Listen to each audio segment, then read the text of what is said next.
मेरे दिल सुना कोई कहानी।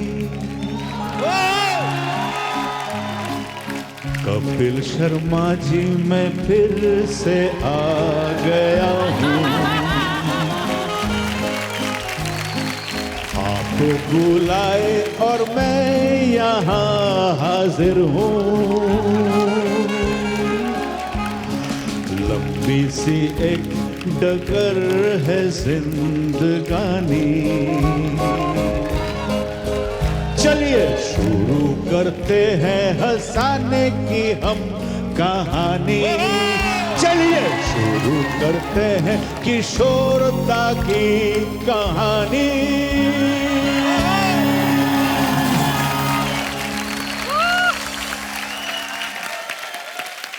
नमस्कार नमस्कार अर्चना जी, नमस्कार नमस्कार नमस्कार। दादा के लिए एक बार जोरदार तालियां हो जाए। दादा आपका फिर से एक बार गर्म जोशी से स्वागत है। आपको पता है जब आप पिछली बार हमारे शो पे आए, पता नहीं कहां से इंडस्ट्री से हम लोगों को फोन आए, लोगों ने इतना एपिसोड पसंद किया और हमने सुना दादा उसके बाद आपके शोज भी काफी बढ़ गए, तो हमारा कमीशन। ये बात तो सही है, यूर राइट, लेकिन आपका टीआरपी भी तो बढ़ गया है, तो अंदर से बंगाली ना पूरे। चलिए हिसाब बराबर दादा, बराबर। Let's change the topic. Absolutely जोरदार तालियां भी दादा के लिए। दादा आइए, मजा आज मुझे सोच के मजा आ रहा है, क्योंकि पिछले एपिसोड मेरे दिमाग में घूम रहा है। मैं जहां भी जाता हूँ शोज करने, मतलब कोई एयरपोर्ट में जा रहा हूँ तो एक बुढ़ी औरत है, आपने कपिल के शो में बहुत अच्छा लगा। थैंक यू प्लीज दादा, थैंक यू थैंक यू। हाजिर जवाबी देख रहे हैं आप, ये जो विटीनेस है, ये किशोरदा का भी अंदाज यही था। मैंने पहले भी कहा था कि हमारा दुर्भाग्य कह लें कि हमारी कभी उनसे मुलाकात नहीं हो पाई। मैंने देखा आप में ना बचपना बड़ा है, कि ये छोटी छोटी हरकतें करते रहते ना, मजा आता है देख के। अंदर का जो बच्चा है वो जिंदा रहना चाहिए। तो किशोरदा के बारे में भी हम यही सुनते हैं, तो वो तो जब जवान थे तब बच्चों वाली हरकतें करते थे, जब वो बच्चे थे तब कैसे बच्चे थे? मतलब पढ़ाई में अच्छे थे किशोरदा? Not really. अच्छा, मैथ्स में एकदम गड़बड़ थे, मैथ्स में। अच्छा।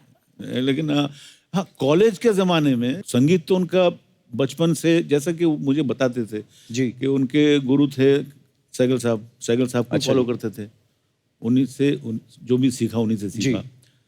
और जब इंदौर क्रिश्चियन कॉलेज 1945 में जब भर्ती हुए वहाँ पे जी, तो उस वक्त सैगल साहब के सब गाने उनको बाय हार्ट थे। अच्छा जी। तो एक बार मुझे उन्होंने कहा था कि ही टुक सिविक्स इकोनॉमिक्स कॉलेज में, तो वो मैल्थ्यूशियन थ्योरी ऑफ पॉपुलेशन इकोनॉमिक्स में है, तो वो उनके दिमाग में घुस नहीं रहा था। Malthusian theory of population increases faster than means of subsistence unless prevented by powerful checks. अभी ये नहीं, ये उनके दिमाग में नहीं आ रहा था। ये पता नहीं, तो फिर उन्होंने वहाँ ट्यून बना लिया, Malthusian theory। तो जस्ट इमेजिन, ये चल रहा है, एग्जामिनेशन चल रहा है, Malthusian theory, Malthusian theory of population, Malthusian theory of population increases faster than means of subsistence unless prevented by powerful checks. Malthusian theory of population increases. अभी thank you, अभी पूरे क्लास सब गाना शुरू कर दिया। तो प्रिंसिपल आ गए, क्या हो रहा है यहाँ पे बदतमीजी, ये क्या है, ये मच्छी बना रहे क्या? तो एक ने बोला, नहीं किशोर ने हमको सिखाया ये सर, अच्छा लग रहा है। मैं क्या क्या सिखाया? Exam is going on, what are you doing? उन्होंने सिखाया, हमको इजी हो गया, मुझे भी सिखाओ। तो प्रिंसिपल को भी सिखाया, principal Malthusian theory of population।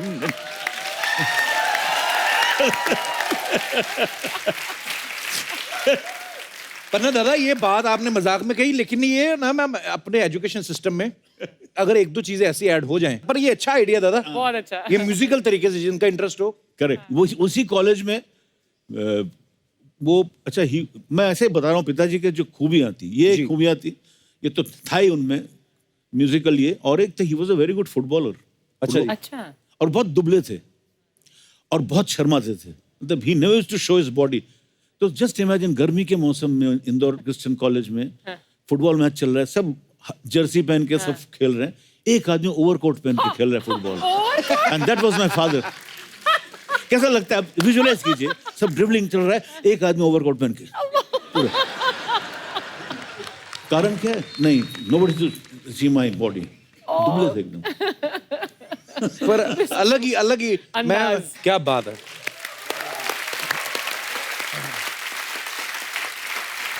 अच्छा जी, पुराने लोग घरों के नीचे खजाना दबा देते थे ना, सेफ रहता है। हमने सुना आपके घर के नीचे कार दबी हुई है, गाड़ी। दादा ये बात हमने सुनी है, पता नहीं सही है कि नहीं। बिल्कुल सही है। हमारे जो बंगला है अभी, मतलब किशोर साहब का बंगला, जुहू में। उसमें नीचे हिज फर्स्ट, क्या कहूँ, जब वो हीरो बने अच्छा जी। तो first he brought that car, he purchase that car. उन्होंने गाड़ी, मेरी मम्मी और दोनों मिलके, अच्छा, ग्रीन मॉरिस कलर के। उस जमाने में 1949 ही ब्रॉट द कार, 49 50 में शादी हुई। अच्छा जी। वो गाड़ी 10-12 साल तक थी, मैंने गाड़ी देखा, 61 तक, 59 तक देखा, अच्छा जी। ग्रीन कलर की वो गड़ी हुई है, मतलब it is beneath the house. तो वो क्यों गड़ी दादा? Because when my parents got separated, the day this was my father, the day they got divorced, गाड़ी भी दफना दिया उन्होंने। So that was my father.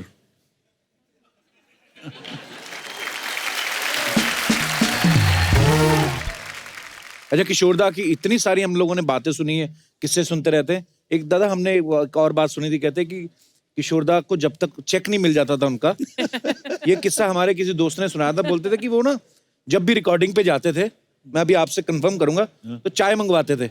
हाँ सही बात है। तो जब चाय मतलब होता था चेक, अच्छा कि चाय लेके आओ। तो एक दिन बोलते वो चाय आ नहीं रही थी तो गा नहीं रहे थे, तो किसी ने बोला सर अपनी ही प्रोडक्शन है। तो बिल्कुल बोलते अच्छा ये किस्सा सही है। अरे हाँ, मैं हूँ मैं।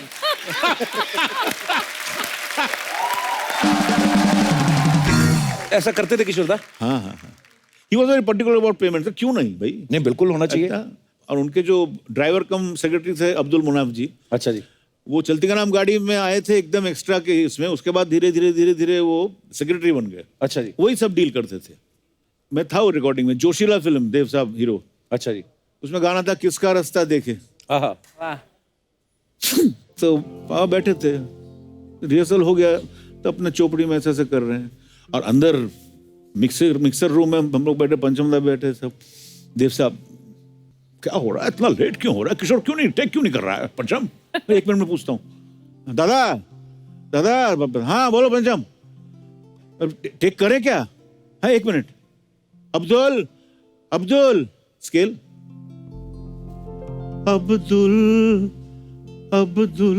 पैसा मिला क्या,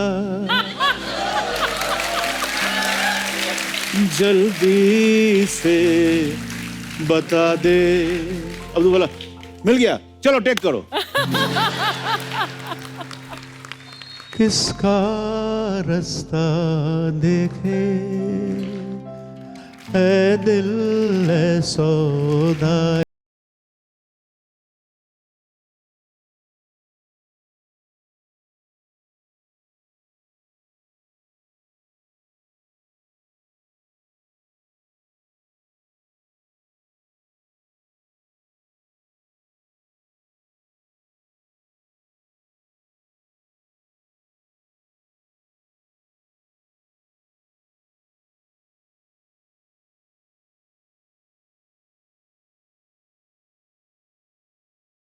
अब्दुल पैसा मिला क्या, जल्दी से बता दे।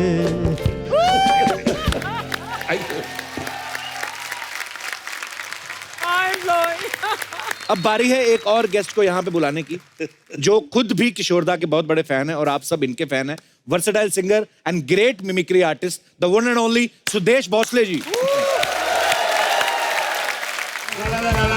कदमों में तेरे निकले मेरा दम, हाय बस यही अरमान।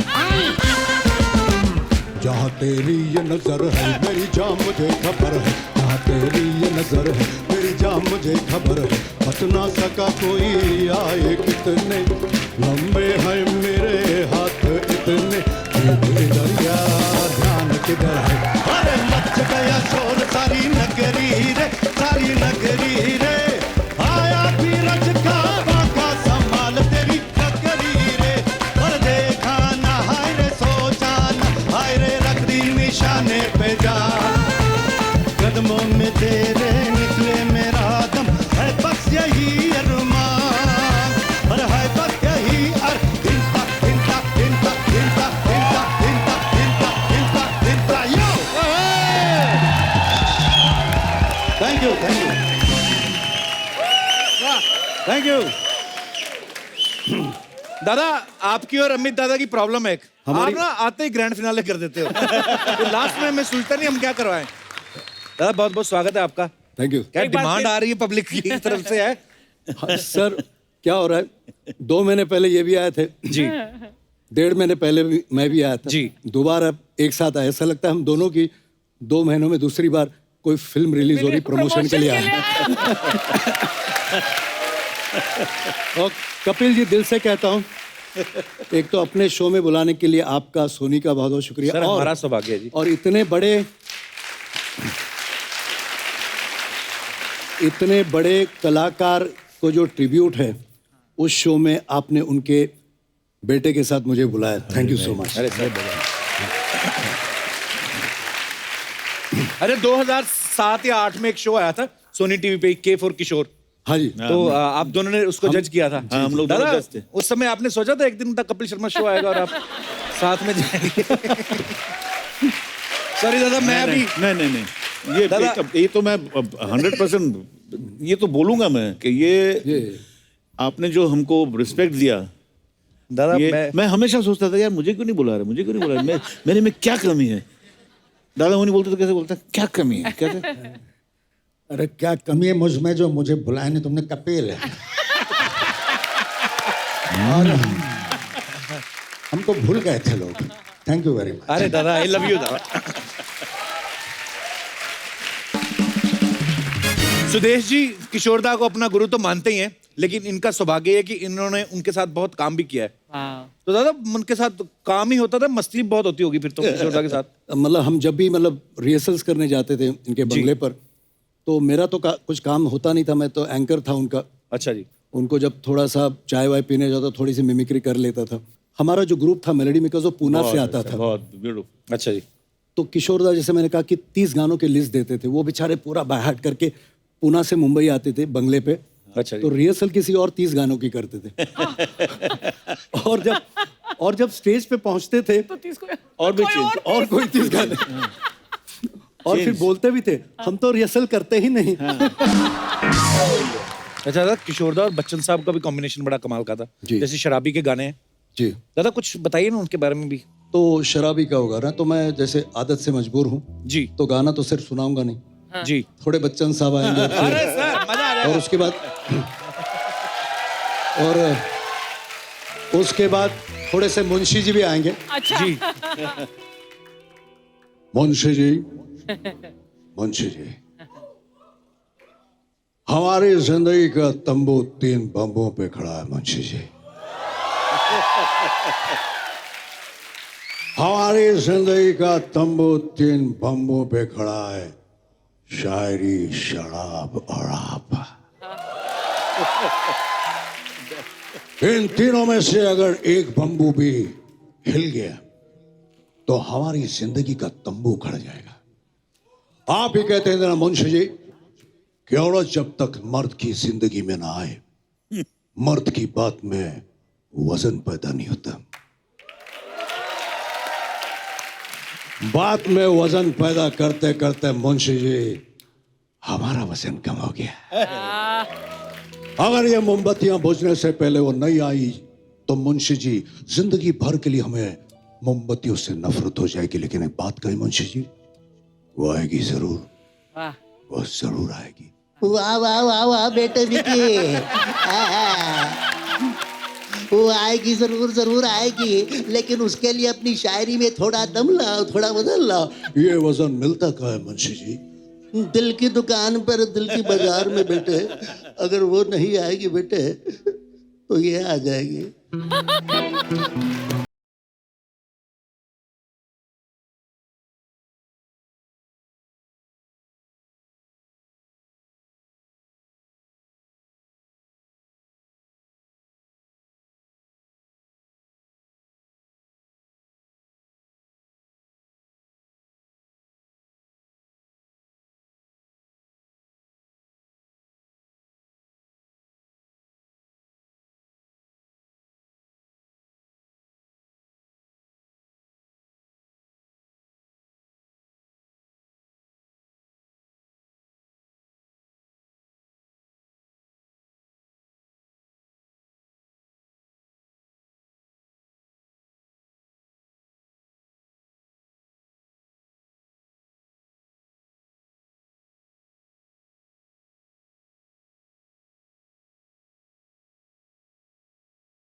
RP.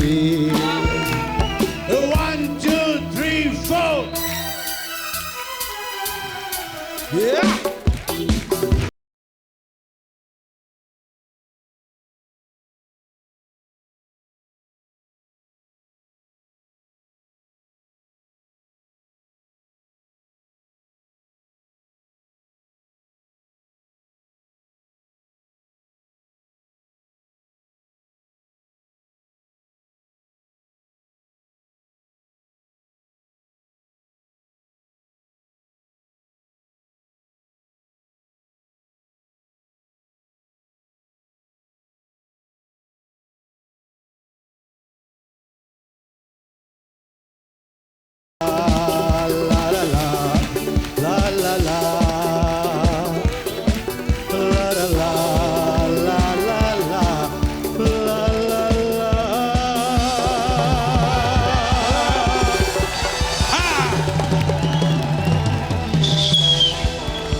क्या बात है दादा।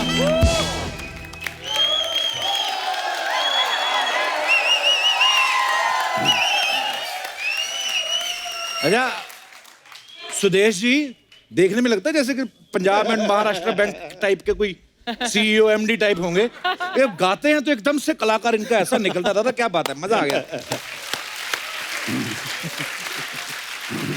बढ़िया खाले करारी गजक। मुझे याद आ गया एक, आपने ओम प्रकाश जी को ये किया तो मुझे एक कहानी याद आ गया एक। जी जी प्लीज।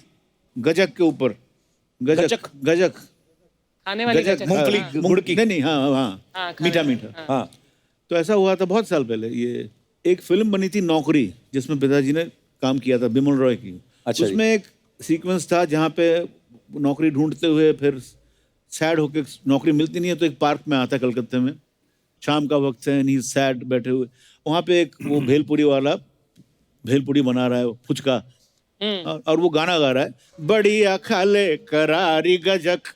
अच्छा, ये कैच लाइन था, बढ़िया खाले करारी गजक। बस ये दिमाग में घुस गया अच्छा। पिताजी, अच्छा लगा उनको। फिर उनका जो ग्रुप था, ओम प्रकाश जी, सुंदर कॉमेडियन, हाँ जी, सी रामचंद्र म्यूजिक डायरेक्टर, और BN Sharma recordist Bombay lab के, ये चारों का एक ग्रुप था, टाइम पास ग्रुप था।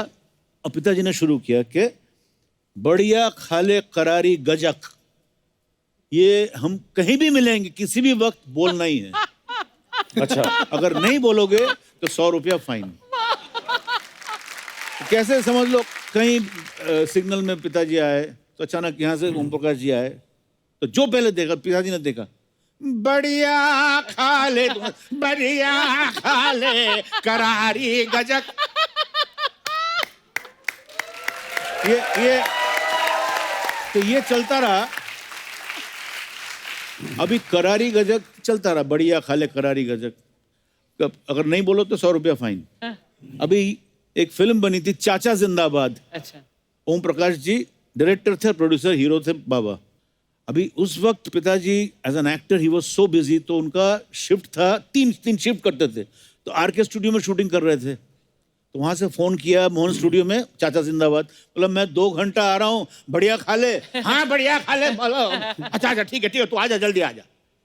अब क्या हुआ, वहां से निकल पड़े पिताजी, और यहाँ पे बाय चांस वो नायगरा रिकॉर्डर होता है ना, वो खराब हो गया।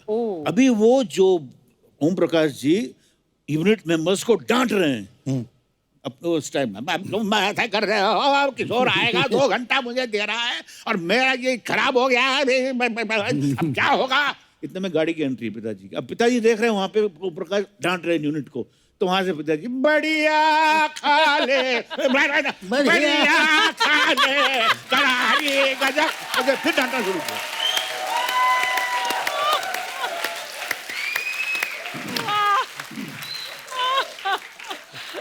तो ये चलता रहा, ये समझ गया ना। बस दादा चल रहा है ऐसे ही। चलती का नाम गाड़ी है, चलना चाहिए। अच्छा दादा, ये भी हमने सुना है कि 1975 में किशोरदा को ऑल इंडिया रेडियो पे बैन कर दिया था, ये बात सही है कि अफवाह है ये? Absolutely was banned. पर क्यों कर दिया था बैन? वो ऐसा हुआ था कि 75 में जब इमरजेंसी डिक्लेयर हुआ तो हमें याद है उस वक्त he was on top as a playback singer, एकदम ही वाज रूलिंग, पता है सबको जी। तो उन दिनों में जब वहाँ दिल्ली से फोन आया कि somebody from the ministry rang up and my father picked up the phone, तो उन्होंने कहा किशोर साहब हम फलाना फलाना बोल रहे हैं, कल मॉर्निंग फ्लाइट से आपकी टिकट हम भेज रहे हैं, आप कल इवनिंग फ्लाइट में आ जाइए, परसों शो है, आपको करना है ऐसा ऐसा बुला। तो पिताजी बोला आप कौन हैं जी? मैं मिनिस्ट्री यहाँ से बोल रहा हूँ, ये बोले ठीक है, तो आप किसी रिप्रेजेंटेटिव को भेजिए यहाँ पे जो बातचीत करे मुझसे, फिर मैं जरूर आऊँगा, लेकिन ऐसे में नहीं आ सकता। अगर भगवान भी मुझे बोलेगा आ जाओ तो मैं नहीं जाऊँगा। ये दैट्स व्हाट ही सेड। अच्छा जी। बस वो जो ऑफिसर थे वो गुस्सा हो गए, बोले आप ऐसा बात कर रहे हो, हम आपको बैन कर देंगे।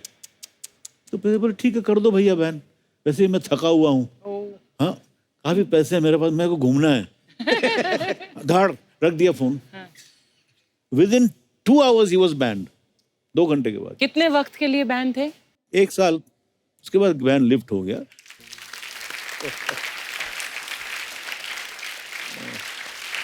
अरे किशोरदा की खासियत भी थी, वे जिस भी किसी एक्टर के लिए गाते थे उस स्टाइल में आ जाते थे। अगर देव साहब के लिए गाते थे तो वैसा स्टाइल फॉलो करते थे, वैसी आवाज में भी थोड़ा बहुत अपना चेंज कर लेते थे। तो सुदेश जी, वो जो आंधी में जब उन्होंने संजीव कुमार जी के लिए गाना गाया था जी, वो गाना मैं आपसे सुनना चाहता हूँ थोड़ा सा, अगर आपकी। सुदेश जी वो भी साथ में संजीव जी का डायलॉग भी आता ना बीच बीच में। अच्छा डायलॉग भी चाहिए। हाँ वो होता है। तो गाना है तेरे बिना जिंदगी से कोई शिकवा तो नहीं। हाय हाय। और गाने के बीच में संजीव साहब और सुचित्रा सेन जी के कुछ वार्तालाप है। वो कुछ ऐसे है। सुनो आरती, ये जो फूलों की बेलें नजर आ रही है ना, दरअसल ये फूलों की बेलें नहीं, अरबी में आयतें लिखी है। इसे दिन के वक्त देखना चाहिए, बिल्कुल साफ नजर आती हैं। दिन के वक्त ये पानी से भरा होता है, दिन के वक्त जब इसकी फुहारें, तो कहती कहाँ आ पाऊंगी मैं दिन के वक्त। ये चांद देख रही हो, ये दिन में नहीं रात में निकलता है।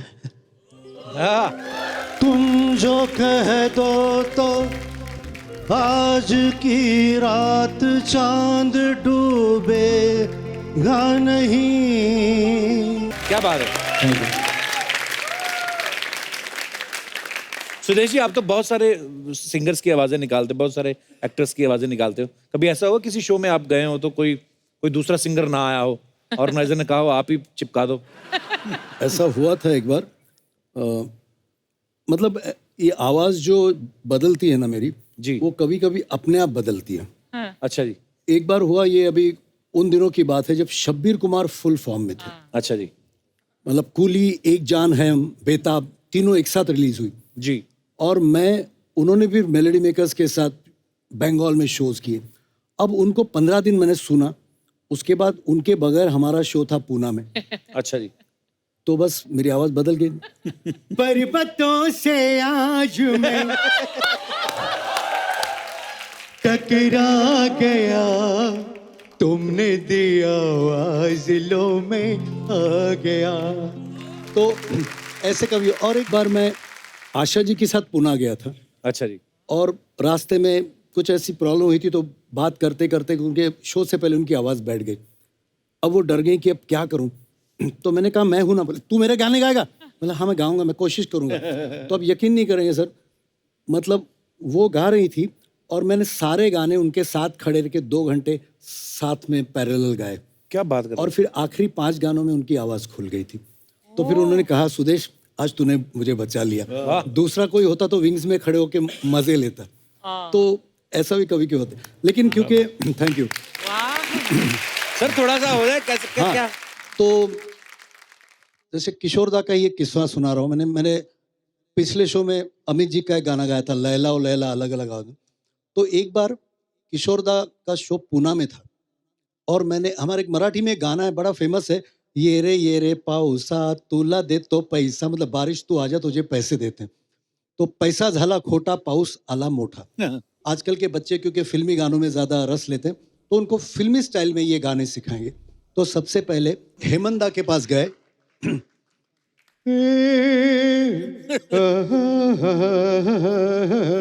वाह। रे पाऊसा तुला देतो पैसा रे, अरे पैसा रे। तो उसके बाद पहुंचे पंचम दा के पास। ये पावसा तुला देतो पैसा, पैसा झाला खोटा, रे पावसाला मोठा मोठा रे। हा, हु, हा, हा, हा। तो ये भी मजा नहीं आया, तो हमने गए सचिन दा के पास। बेस्ट। ये रे पाऊसा रे तुला देतो पैसा, पैसा झाला खोटा। तो ये मैं उआ उआ कर रहा था, लोग तालियां बजा रहे थे, तो देखा किशोर दा आ गए। अब मेरी आवाज में का मैंने किशोर दा की आवाज में मराठी गाना।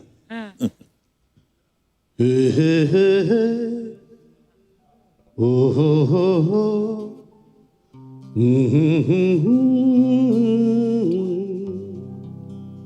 ये रे पावसा ये तुला देतो मी पैसा, ये पैसा झाला खोटा रे,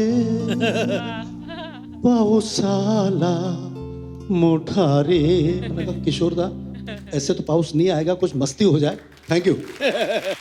तो किशोर दा का मस्ती वाला, ये रे अरे पावसा रे तोला दे तो मी पैसा रे, ये रे अरे पावसा रे तोला दे तो मी पैसा रे, पैसा झाला खोटा आणि पावसाला मोठा, मोठा आला तर मी काय करू, रे अरे पावसा रे। क्या बात है। Thank you. वाह। दादा, ये ऋषिकेश मुखर्जी साहब और किशोर दा पड़ोसी थे ना? हाँ, एक वक्त आया था जब पिताजी ने एक फ्लैट खरीदा था। अच्छा जी। अपना ऑटोस क्लब जहाँ पे है टर्नर रोड में। अच्छा जी। बाजू में ऋषिदा का बंगला हुआ करता था, शायद अभी भी है, मुझे पता नहीं। मैं बात कर रहा हूँ 59-60s की बात कर रहा हूँ, तब उन्होंने लिया था बंगला। पिताजी ने हर डायरेक्टर्स के साथ उस जमाने में काम किया, शक्तिदार, ऋषिकेश मुखर्जी, बिमल रॉय जी। तो उस वक्त से जो एक सबके साथ एक तालमेल रहा, ऋषिदा के साथ एक अलग ये था, मतलब कि ऑलवेज बात करते थे फ़ोन पे। वो बंगला में बोलता था नौफर बाबू, पिताजी को बोलते हैं नौफर बाबू, ऐसा। ऋषिदा was very good in gardening, बहुत प्यार करते थे, गार्डनिंग कर रहे थे। और पिताजी वहाँ पे उस वक्त बरंदा ऐसा हुआ करता था, और पोर्टिको, वहाँ पे शेविंग करते थे सवेरे सवेरे सवेरे। वो गार्डनिंग कर रहे, बोला नौफर बाबू किधर जा रहा है तुम, किसका शूटिंग है आज? मैं जा रहा हूँ, आज फंसा हुआ हूँ, मेरा 3-3 शिफ्ट है और ये एक फिल्मिस्तान में जो शूटिंग है ना, हाँ, उसका डायरेक्टर और प्रोड्यूसर में ये चल रहा है, टसल चल रहा है। अब मैं फंस गया हूँ बीच में। बोले क्या है, कौन है कि प्रोड्यूसर क्या बोल रहा है? बोले प्रोड्यूसर बोल रहा है कि मैं एक पैसा खर्चा नहीं करूंगा, और डायरेक्टर बोल रहा है नहीं मेरे को इसमें एक्स्ट्रास चाहिए, डांसर चाहिए, गाना गाना भी है सब। तो ये दोनों में मैं फंस गया हूँ। ये बोलते कौन है डायरेक्टर? बोले, मैं हूँ। अब प्रोड्यूसर वो भी मैं हूँ।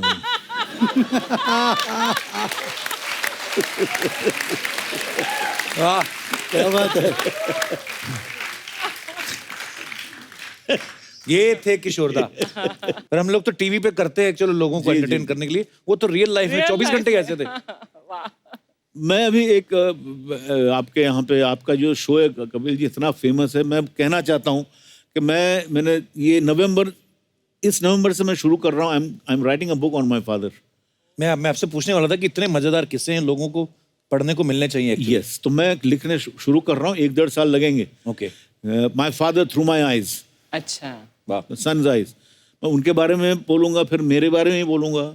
तो वो पूरा किताब में मैं शुरू कर रहा हूँ। फिर आएंगे फिर 1.5 साल के हाँ, बाद इस show पर। यहाँ पे रिलीज करेंगे, ऐसा भी हो सकता है। जरूर सर, ऑलवेज वेलकम। Yes.